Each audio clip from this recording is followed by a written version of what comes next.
లో దృష్టి వలనను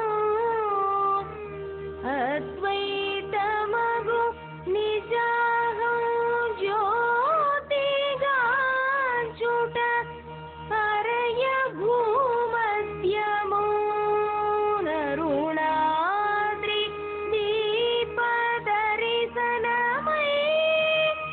ఒప్పు తత్వార్థమగును.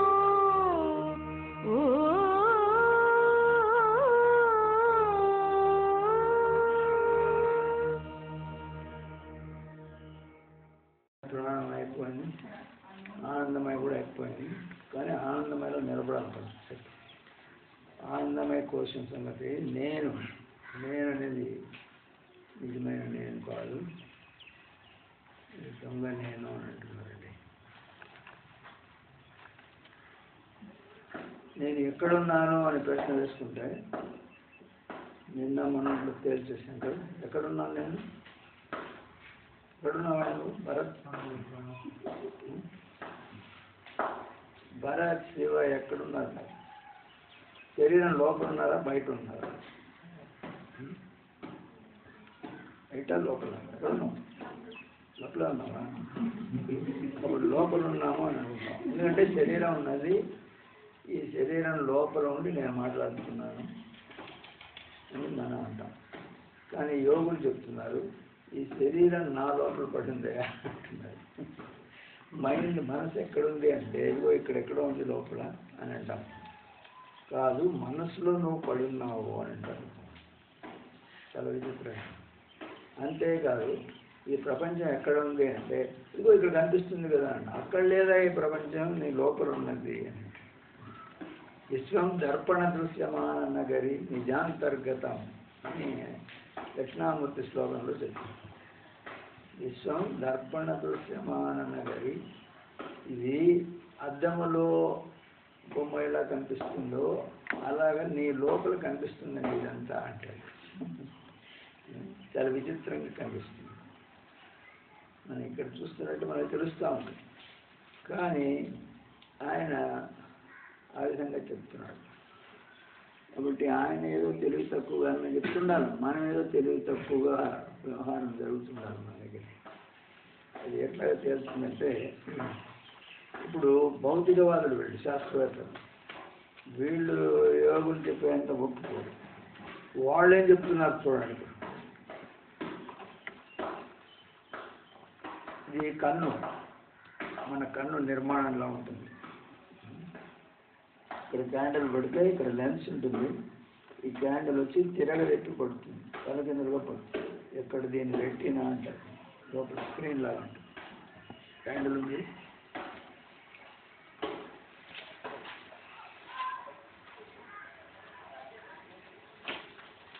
ఈ క్యాండిల్ తిప్పించి పడిందండి. ఇది లెన్స్, మన కన్ను మీద లెన్స్ ఉంటుంది.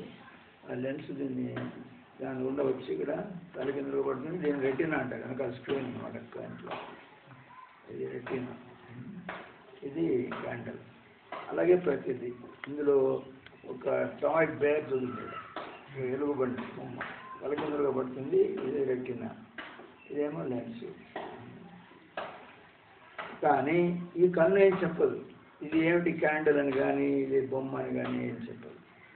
ఊరినేది దీనిలో ఫోటో కెమెరా లాగా ఇది లోపల పడేట్టు చేస్తుంది.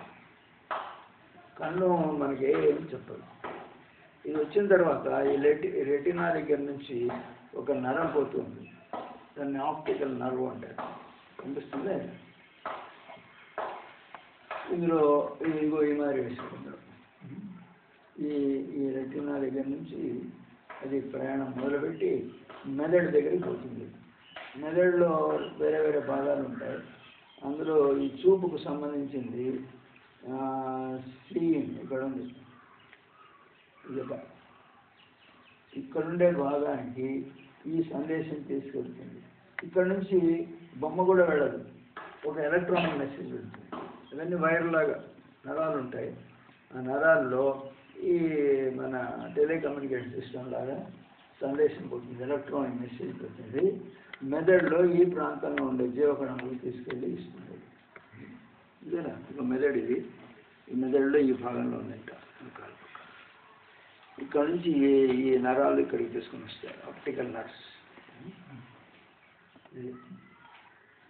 ఇది ఆప్టికల్ నర్వ్ అనేది, ఇది ఒక క్యాండిల్ వచ్చింది, దానిని ఒక ఎలక్ట్రానిక్ మెసేజ్ వస్తుంది అని సంగతి. ఇక్కడ జీవకణాలు ఉన్నాయి, అవి కూడా చెప్పలేవు. అంతకుముందు ఇలాంటి క్యాండిల్స్ చూసి అక్కడ ఏదైనా రికార్డు ఉంటే దాంతో పోల్చి ఇది క్యాండిల్ అని ఇక్కడ చెప్తుంది. ఇక్కడ రికార్డు లేదనుకోండి, అప్పుడు ఏం చెప్పదు, నా ఇష్టం మాట్లాడుతుంది, నేను అలవాడుతుంది. ఇప్పుడు ఇది బయాలజీ పుస్తకం, ఇది ఎవరికైనా ఇచ్చామనుకోండి, ఇది చదువు రాని వాడికి. టార్జాన్ వాడు కోతి పెంచిందంట, టార్జాన్ వాడు చిన్నప్పుడే అడవిలో దొరికాక గోరిల్లా పెంచిందంట అని కదా ఉంది. ఆ టార్జాన్ సినిమా తీస్తారు, వాడి మామూలు ప్రజలు చూస్తే వాడికి ఏం తెలియదు, వాడు చెట్లు ఆకులు తప్ప ఏం తెలియదు. ఈ పాటలు అదే ఆండ్రాయిడ్ వస్తే అలాంటి వాడికి ఇచ్చామనుకోండి, వాడేమంటాడు, దీన్ని పోయి ఆకులు చాలా బాగున్నాయి, ఎక్కడ ఏ చెట్టు ఆకులు ఇది అని అంటాడు. వాడు తెలిసింది అదే, వాడి మెదడు లోపల అదే రాసి ఉంటుంది, అదే అనుకుంటాడు. ఒక పాపాయికి ఇస్తాం అనుకోండి, చిన్న పాపాయి, వీళ్ళకి కాదు, వీళ్ళు చాలా పెద్దవాళ్ళు. ఏదా ఇది, వాట్ ఈస్ దిస్? పుస్తకం, బుక్కేనా? Book, sure. What book it is? Biology. ఇది చాలా ముందు పోతున్నాడు అబ్బాయి. బయాలజీ, ఇంగ్లీష్ కూడా వచ్చాను. అదే మనం ఒక చిన్న పాపాయికి ఇచ్చాము, ఏమి రాదు, తెలుగు రాదు, ఏం రాదు, ఇప్పుడే ఆడుకుంటుంది. ఆ బాబు ఇస్తే ఏం చేస్తుంది? ఆ బాబు రెండే తెలుసు, ఆడుకుంటుంది, లేకపోతే అప్పడం తింటుంది. ఇదేదో అప్పడంలాగా ఉంది అని నోట్లో పెట్టుకుంటుంది, లేదు ఏదో బొమ్మలు సన్నగా రంగురంగులుగా ఉంది అని ఆడుకుంటుంది. రెండే ఆ పాప రికార్డులో ఉండేది. ఈ మెసేజ్ ఇదంతా పోతుంది, ఇది దీని బొమ్మ పోతుంది, ఆ బొమ్మ నుంచి ఎలక్ట్రానిక్ మెసేజ్ ఆప్టికల్ నర్వ్ తీసుకొస్తుంది, అంతా జరుగుతుంది. కానీ అది ఏమిటి అని చెప్పేది ఇక్కడ ఈ బ్రెయిన్ సెల్స్ ఏం చెప్తే అది ఆకు అంటే ఆకు, అప్పడం అంటే అప్పడం, లేకపోతే ఆడుకునే వస్తువు అంటే అప్పుడు ఎవరు చూస్తున్నారు? కన్ను చూడటం లేదు, కన్ను వెనకాల ఆప్టికల్ నర్వ్ చెప్పడం లేదు మనకు దాని సంగతి. మెదడులో ఒక భాగంలో ఉండే జీవకణాలు అవి కూడా ఏం చెప్పలేవు వెంటనే. అంతకుముందు ఏదైనా రికార్డు ఉంటే దాంతో పోల్చి చూసి ఇది ఫలానా అని చెప్తాయి, లేకపోతే దాని ఇష్టం, దానికి ఏమి తెలుసునో దానికి తెలుస్తుంది. కాబట్టి ఈ ప్రపంచాన్ని మనం ఎక్కడ చూస్తున్నాం? లోపల ఎక్కడే మెదడులో ఎక్కడ మెదడులో ఏం చెప్తే అది కనిపిస్తుంది. అదే వాళ్ళు ఈ విధంగా చెప్తున్నారు. ఇంకా లోతుకు పోతే అక్కడ నేను హైదరాబాద్లో ఒక ఇంటికి వెళ్ళాను. వెళితే మా అమ్మాయి పొద్దున్న కాలేజీకి పోయింది, బాగానే ఉంది, కానీ మధ్యాహ్నం వచ్చేటప్పటికి నా కళ్ళు సరిగ్గా కనపడడం లేదని చెప్పాను. ఇదేంటిగా కళ్ళు పొద్దున బాగుండింది, ఇప్పుడేం కళ్ళు ఏమైంది అని చెప్పాను.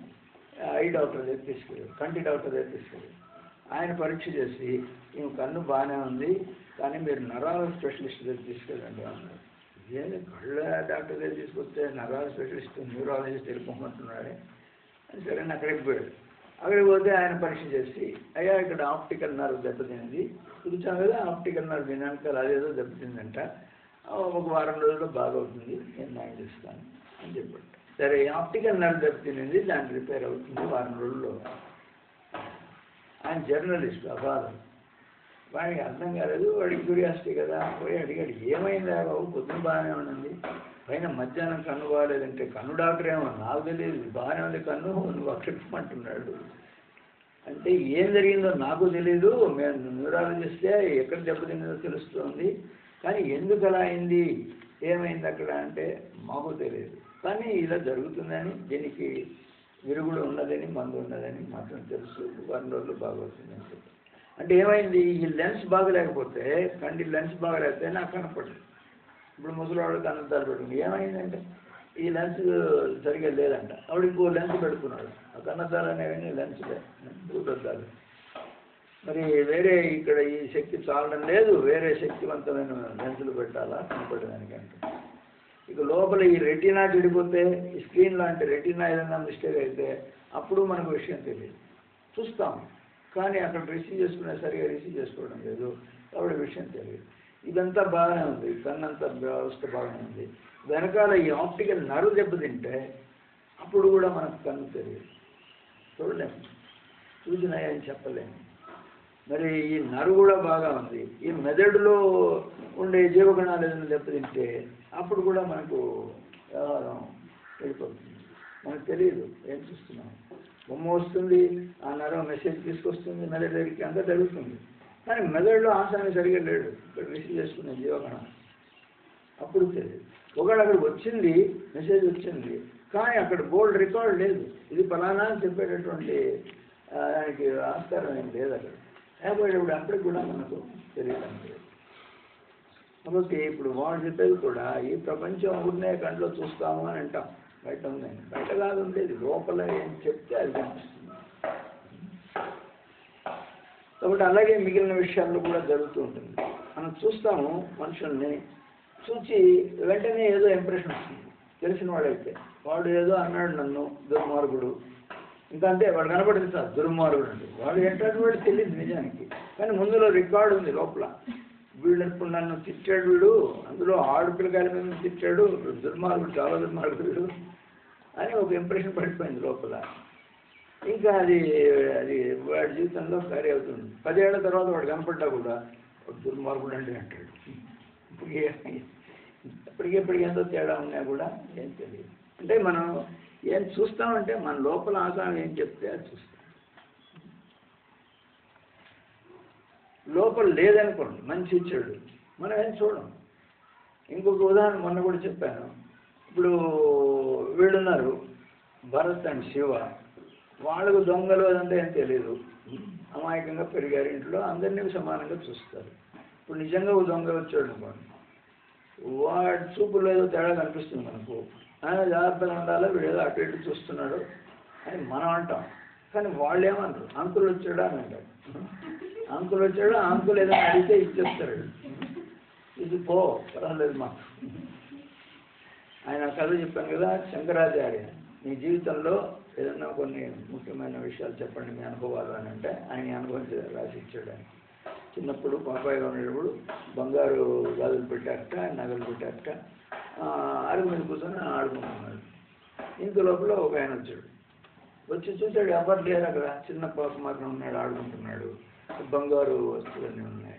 వచ్చి బాబు నేను ఇది బాగలేవు, ఈ గాజులు నీకు ఇది రిపేర్ చేయించి తీసుకొస్తాను నేను, ఇంత లోపల ఈ చాగడలో చూసుకోవాలని చాగడలో ఇచ్చాడు. అవి ఇమ్మంటే సరే అని ఇచ్చేసాడు. రిపేర్ చేసి తీసుకొస్తాను అంటున్నాడు కదా, సరే అని ఇచ్చేసాడు. ఇచ్చేసి తర్వాత వాడు తర్వాత లోపలికి పోయాడు. పోయి వాళ్ళ అమ్మ వాళ్ళ నాన్నతో చెప్పాడు, అంకుల్ వచ్చాడు, అంకుల్ రిపేర్ చేస్తా అన్నాడు గాజులు, ఆయనకి ఇచ్చాను, ఎవడురా అంకుల్ అని వాడు పరిగెత్తుకొని వచ్చాడు. బయట చూస్తే అంకుల్ లేడు, అని లేడు, వాడు ఇంటిపోయాడు. ఇప్పుడు చూడండి, మిగిలిన వాడికి అంకుల్ కనపడలేదు, వాడు దొంగ కనపడ్డారు. ఏది గాజు ఎత్తుకుపోయి తీసుకున్నాడంటూనే వాళ్ళు వీడో దొంగగా ఎత్తుకుపోయినాడని ఆదుర్తగా వచ్చారు. ఈ పాపగా మాత్రం అంకుల్ మంచిది, చాక్లెట్ కూడా ఇచ్చాడు, ఇది వెరీ గుడ్ బాయ్, ఇది ఏదో రిపేర్ చేసి తీసుకొస్తాడు అని తీసుకున్నాడు. అంటే ఏమైంది ఇక్కడ, ఏం చూస్తున్నారు, వాళ్ళు లోపల ఏది ఉంటే చూస్తున్నారు. లోపల దొంగ ఉన్నాడు, వీడు పెద్దవాడు, వీళ్ళు దొంగ, వీడు దొంగ అనే ఐడియానే లేదు వాడికి, ఏదే ఆ పాపకి. కాబట్టి వాడి దొంగ నువ్వు వచ్చినా కూడా దొంగ చూడు. మన పురాణాలు భారతంలో వాటిలో కథలు చెప్తారు. ఆయన దుర్యోధను అడిగారట, ఎవరన్నా మంచివాడు ఉంటే పట్టరావాడిని నేను ఊళ్ళో పోయి. ఆయన హస్తినాపురం అంతా తిరిగి వచ్చి అందరూ రాస్కల్స్ ఉన్నారు, ఇది ఎప్పుడు ఒక్కడు కూడా మంచివాడు నాకు కనపడలేదు. అదే ధర్మరాజుని చెప్పారట, వచ్చి అందరూ మంచివాళ్ళే, నేను ఎక్కడ తెచ్చేది, ఎప్పుడు నాకు రెండు వాడు కనపడలేదు అంటట. అంటే వాళ్ళ లోపల ఏముందో అదే చూస్తుంటారు బయట అని. వివేకానంద కూడా అట్లాగే చెప్తున్నారు. కాబట్టి ఈ విషయం అనేది బయట లేదు, నీ మనసులో ఉన్నది. నిన్న నేను ఆ దెయ్యాల సంగతి కథలు చెప్తాను, పుస్తకం ఉంది, ఆయన అభేదానంద రాసిన పుస్తకం, అందులో అదంతా రాశాడు. ఆయన పుస్తకం రాశాడని తెలుసు కాబట్టి ఆయన 30 సంవత్సరాలు అక్కడే ఉన్నాడు అమెరికాలో. దాని 30 సంవత్సరాల తర్వాత ఒకసారి వచ్చాడు. బెంగాలీ ఆయన కాబట్టి కలకట్టాలో పెద్ద మీటింగ్ పెట్టారు, ఆయన సన్మానం అది చేశారు. ఈ పుస్తకం రాశాడని తెలుసు కాబట్టి కొంతమంది ఈ ప్రశ్నలు వేశారు, చనిపోయిన తర్వాత ఏమవుతుంది, చచ్చిపోయాడు ఏమవుతుంది అప్పుడు అంటే ఆయన ఏదో వివరణ ఇచ్చాడు. చనిపోయినప్పుడు ఒక చిన్న పెద్ద భూకంపంలాగా జరిగింది, శరీరం నుంచి బయట వచ్చినట్టు తెలియదట. ఇది ఆ జీవాత్మ ఏందో జరిగింది, ఏం అర్థం కాదట. శరీరం నుంచి బయటపడ్డాడు, ఏమైందంటే భూకంపం వస్తే ఏమవుతుందో అట్లా ఉంటుందంట వాడి పరిస్థితి. భూకంపం వచ్చిందనుకోండి ఇక్కడ గుజరాత్లో లాగా ఏమవుతుంది, అంత కిందకి పోతాం లోపలికి, లోపలేమో గాఢాంధకారంగా ఉంటుంది. ఇక్కడ ఈ లైట్ గిట్టే చాలా లోతుకి వెళ్ళిపోయాం, ఇవన్నీ పడిపోతుంటాయి, గోడలు దూలాలు వీరాలు నెత్తిన అట్ట పడుతుంటాయి. మనం అందరినీ వెతుక్కుంటాం, ఎడుగుడే బాబా శివా ఎక్కడున్నావు అంటాడు ఆయన. అలాగే వీడు కూడా బాబా ఇవ్వ అంటారు. అప్పుడు ఎవరెవరు వాళ్ళకి ప్రేమ ఉంటుందో వాళ్ళ గురించి విచారించుకుంటారు, ఎవరికి తెలియదు, అందరికీ గందరగోళంగా వేగా ఉంటుంది. అంటే ఏమైందో తెలియదు, ఉన్నట్టుండి జరిగింది. మనమేమో మాట్లాడుకుంటున్నాము హాయిగా, కానీ ఉన్నట్టుండి ఎత్తుపైకి వచ్చింది, అందరం లోపలికి వెళ్ళిపోయాం. అలా ఉంటుందంట పరిస్థితి వాడి శరీరం నుంచి బయటకు వచ్చి అని ఏదో చెప్తాడు. నేను చెప్పిన తర్వాత ఎక్కడుంటారు అప్పుడు వాళ్ళు అని నేను అడుగుతాడు ఎవరైపోడు. ఎక్కడ జరుగుతుంది ఇదంతా, బయటకు వచ్చాడు అని ఏమో తెలియలేదు అంటున్నారే, ఎక్కడ అని అడుగుతాడు. ఎక్కడ అంటే వాడి మనసులో అంటాడు ఆయన జవాబు. వాడి మనసులో అట, ఆ జీవాత్మ చచ్చిపోయిన వాడి మనసులో ఇదంతా జరుగుతుంటుంది. శరీరం పోయింది కదా, శరీరం ఇక్కడ పడిపోయింది, ఇంకేముంది ఆ మనసే. మనం చెప్తున్నాం కదా, అంతఃకరణ చతుష్టయము, మనస్సు బుద్ధి అవన్నీ అంతఃకరణ చతుష్టయం బయటికి పోతుందట. ఈ శరీరం లోపల సూక్ష్మ శరీరం ఉంటుందట, అదేమో ఈ కంటికి కనిపించదు. వాళ్ళకి మనం కనిపిస్తుంటామట, కానీ మనకు వాళ్ళు కనిపించారు. ఇక్కడ చనిపోతే అందరూ ఏడుస్తుంటారు, వాళ్ళేమో చూస్తారు, ఏమన్నా అడ్డం వస్తామంటే వాళ్ళు చెప్పే మాట్లాడినప్పుడు వాళ్ళు కనపడరు, ఎక్కడ ఉంటారు వాళ్ళు అని చెప్తున్నారు. కాబట్టి ఆ సూక్ష్మ శరీరము ఇదంతా కూడా మనసే అని చెప్తారు యోగులు. కాబట్టి మనసు ఎక్కడి నుంచి వచ్చిందంటే మనసులోంచే వచ్చింది, మనసులోనే ఉంటుంది, మనసులోనే అది కరిగిపోతుంది. అది ఎట్లాగండి మాకేం అర్థం కావడం లేదు మీరు చెప్పేది అంటే వాళ్ళు ఈ కళ ఉదాహరణగా చెప్తారు. కళ వచ్చింది, కళలో నీకు ఒక సూక్ష్మ ప్రపంచం కనిపిస్తుంది, నీకు తెలిసిన వాళ్ళు తెలియని వాళ్ళు స్నేహితులు విరోధులు ఇంకా ఏదేదో కనిపిస్తుంది. ఇలాగే అన్నీ కనిపిస్తాయి కదా. ఎక్కడ కనిపిస్తుంది? కళలోనండి. కళ ఎక్కడ? మనసులో. మనసే చూసేది ఎవరు? మనసే చూస్తుంది. ఈ ప్రపంచం ఎక్కడి నుంచి వచ్చింది? మనసులో నుంచి వచ్చింది. అక్కడ ఇటుకలు దొరకవు కదా నీకు లోపల. మరి ఇటుకలతో ఇళ్ళు కట్టుంటే అవన్నీ చూస్తున్నావు నువ్వు. అన్నీ మనోరూపాలు అవి. కాబట్టి చూసే ఆసామి మనసే. చూడబడే వస్తువులు వ్యవహారం అంతా కూడా మనసే ప్రొజెక్ట్ చేస్తుంది కదండి ఆ రూపాలన్నీ. ఎక్కడ? మనసులోనే. మూడు మనసులోనే. ఇప్పుడు మనకైతే ఇది భూతాకాశం అంటారు. భూతాకాశంలో ఇవన్నీ కనిపిస్తున్నాయి మనకు. మరి అది మనో ఆకాశం, అది సుధాకాశం అని చెప్తారు. అందులో అవన్నీ కనిపిస్తున్నాయట. నిద్ర లేచావు అన్నీ ఢామని పోతాయి. ఎక్కడికి పోయాయి? ఇంత వ్యవహారం అక్కడ జరిగింది కదా, వాళ్ళందరూ ఎక్కడికి పోయారు? ఆ మనుషులు, ఎక్కడ ఉండే ఇళ్ళు, వ్యాపిళ్ళు అన్నీ కూడా మనసు లేచేటప్పటికీ అన్నీ మనసులో కలిసిపోయింది. ఇప్పుడు ఆ సాలెపురుగు ఉదాహరణ చెప్తారు. సాలెపురుగు చూడండి, దాని నోట్లో ఉండే లాలాజలం చేసి దారాలంతా పెంచి గూడు కట్టి ఎక్కడి నుంచి వచ్చింది అదంతా అంటే దాని లోపల నుంచే వస్తూ ఉంది. అలాగే మనసులో నుంచే ఆ ప్రపంచం అంతా వస్తుంది, మనసులోనే ఉంటుంది, మనసులోనే లీనం అయిపోతుంది మళ్ళీ. అదే ఇక్కడ జరుగుతుందట, కానీ మనకు తెలియడం లేదు వ్యవహారం. ఎప్పుడు తెలుస్తుంది అంటే ఈ నిద్రలోంచి మేలుకుంటే అప్పుడు నీకు తెలుస్తుంది. అప్పుడు అరే ఎంత కష్టాలు పడ్డాము, అక్కడ ఏమీ లేదు, అనవసరంగా మనం ఏడ్చాము మొత్తున్నాము, అని అనిపిస్తుంది. ఇదంతా ఎలాగ జరుగుతుందంటే నా మాయాశక్తితో అంటున్నాడు కృష్ణ పరమాత్మ. ఆయన మాయాశక్తి వల్ల ఇదంతా ఇలా కనిపిస్తుంది. 60 ఏళ్ళు ఒక క్షణము ఒక యుగంగా, యుగం ఒక క్షణంగా కనిపిస్తుంది ఆ మాయాశక్తి. ఆ కథ మీరు వినే ఉంటారు. ఇది నారదుల వారు పోయి విష్ణు భగవాన్ అడగడం. నారదుడికి ఒకసారి అనుమానం వచ్చిందంట, మాయ అంటే ఏమిటి. ఆయన వైకుంఠానికి వెళ్ళి విష్ణు పరమాత్మను ప్రార్థించట. స్వామి, నీ మాయాశక్తితో అన్నం చేస్తానంటావే, ఏమిటా మాయాశక్తి నాకు కొంచెం వివరించి చెప్తే బాగా ఉంటుంది అన్నమాట. ఆయన ఏం జవాబు చెప్పకుండా అది ఇది మాట్లాడి, నారదా నాకు దాహంగా ఉంది, కొంచెం గ్లాస్ ఆఫ్ వాటర్ పట్టాలి ఆయన ఎక్కడ పోయి. ఆయన బయలుదేరిపోయేట పోతూ ఉంటే దూరంగా ఒక కాటేజ్ కనిపించింది. సరే బహుశా వాళ్ళ దగ్గర వాటర్ ఉంటుంది. ఆయన అక్కడ పోయి తలుపు తట్టాట. తలుపు తడితే ఒక అందమైన అమ్మాయి తలుపు తెరిచింది. అందమైన తలుపు తెరిస్తే ఈ అమ్మాయి చాలా అందంగా ఉంది అని అనుకున్నట్టు, ఇంకేం చేయలేదు. ఇంతలో వాళ్ళ అమ్మాయి డాడీ వచ్చాడు. వచ్చి ఈ కుర్రవాడు ఎలిజిబుల్ బ్రైడ్ గ్రూమ్గా ఉన్నాడే అని అనిపించింది. వెంటనే ఆయన ఒక ప్రపోజల్ పెట్టాడు. ఆయన ఓన్లీ డాటర్, నువ్వు పెళ్లి చేసుకొని ఇక్కడ ఉండు, ఈ ఇల్లు నీదే, నా బ్యాంక్ బ్యాలెన్స్ కారు ఎన్ని ఉన్నాయి నీకే ఇచ్చేస్తాను, అవన్నీ హాయిగా ఉండు బాబు అని అన్నట్ట. ఈయన మొదటినే అమ్మాయి బాగుందని అనుకున్నాడు కదా, ఇప్పుడు ఈ ప్రపోజల్ వచ్చింది. సరే ఓకే అన్నట్టు. సరే పెళ్లి జరిగింది. అక్కడే ఉన్నాడు ఆ ఇంట్లో. ఆయన చాలా హాయిగా ఉన్నాడు. కొంతకాలానికి పిల్లకాయలు పుట్టారు. వాడు పెద్దవాడు అయ్యారు. వాడకు పెళ్లి చేశాడు. ఈ విధంగా 2-3 తరాలు హాయిగా ఉన్నాడండి. ఇలా ఉంటే ఉన్నాడు పక్కన ఏదో నది పోతామండి, కాలువ పోయినట్టుగా. దానికి ఎందుకో దుర్గతి పుట్టి దాని దారి మార్చుకుంది. ఈ ఇంటి మీదకి వచ్చినట్టు వచ్చి ఇంట్లో